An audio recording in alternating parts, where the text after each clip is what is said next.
دوستو، آج کے رنگ و نور کے پروگرام میں خوش آمدید۔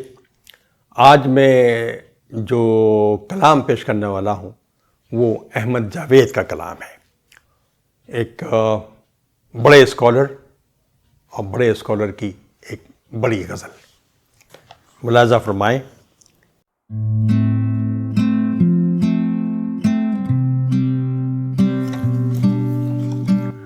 آنسو کی طرح دیدے پرآب میں رہنا، آنسو کی طرح دیدے پرآب میں رہنا، ہرگاہ مجھے خانہ سیلاب میں رہنا۔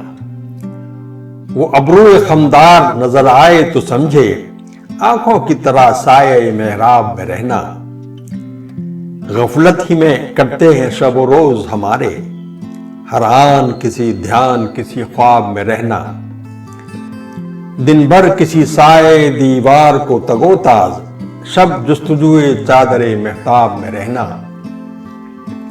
آنکھوں میں گزرتے ہیں سبھی روز ہمارے، آنکھوں میں گزرتے ہیں سبھی روز ہمارے، راتوں کے روا کے دل بیتاب میں رہنا۔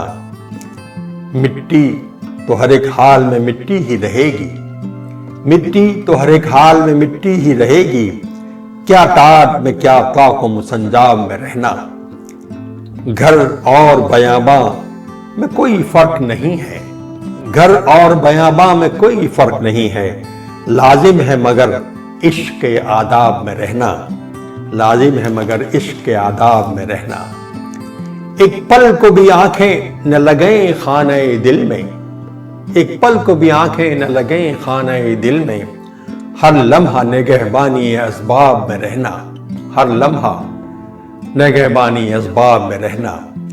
وہ آئینہ و شمع سی آنکھیں نگراں ہیں، وہ آئینہ و شمع سی آنکھیں نگراں ہیں، دائم کرے آتش و سیماب میں رہنا، دائم کرے آتش و سیماب میں رہنا۔ ایک ہجرت ابھی دل کی طرف اور ہے جاوید، ایک ہجرت ابھی دل کی طرف اور ہے جاوید، کیا سندھ میں کیا سرحد و پنجاب میں رہنا، کیا سندھ میں کیا سرحد و پنجاب میں رہنا۔